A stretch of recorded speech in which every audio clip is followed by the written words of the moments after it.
Hello, everybody.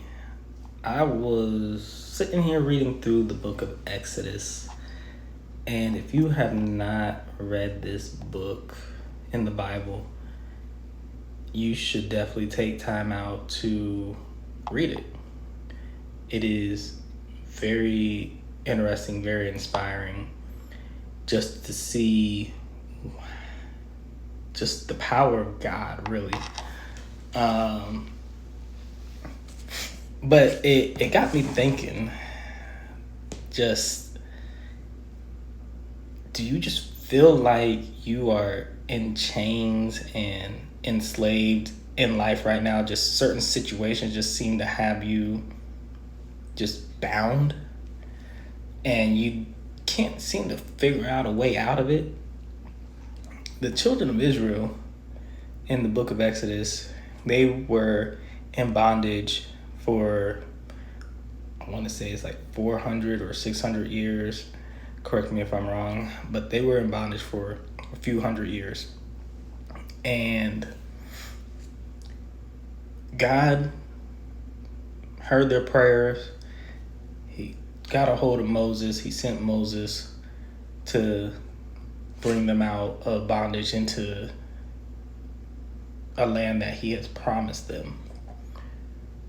But before the people were taken out of their bondage, God had to basically bring about 9 different plagues onto these people to get them to let them go and basically force them out. There was the serpents, there was the water that was turned to blood, there were flies, there were lice, there was locusts, there were frogs. I mean, there was hell that was mingled with fire.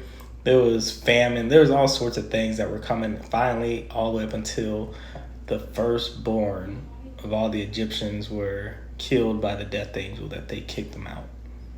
And then even after they kicked them out, right, you think you're free and you think you don't have to worry about these people anymore, they come back because they realize, man, what have we done? We made a mistake by letting them go.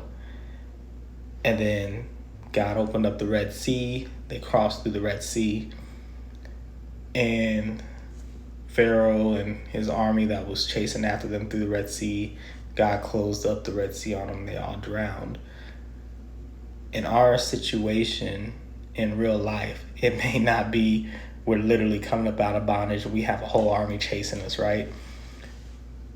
Well, maybe not in the natural, but in the spiritual, that's exactly what it is.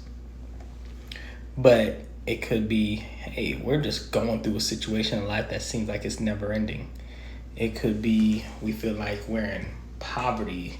Financial seems to be one of the biggest things that we as people deal with on a daily basis. It could be issues in our body, things that we're dealing with in our body, health issues, pains and different things of that nature. It could be issues with our family and us getting along with our family or friends and loved ones. No matter what the issue is, right, there is going to be a fight. What are you willing to do? What are you willing to endure? How are you willing to fight for your freedom in Christ? What are you willing to give up in this life for a better life in the next life? What are you willing to give up for a better walk with Christ? Everything, all of our freedom, it comes with a fight. And we have to be willing to fight for the things that God has for us. So if you feel like, man, I'm just chained up, I'm bonded, there's no getting out of this situation, remember, you have to fight. And you have to put the work in. And God will bring you out. It may take a month, it may take a year, it may take 10 years. But God's going to bring you out and God will deliver you. So be encouraged, my friends. And until next time, God bless.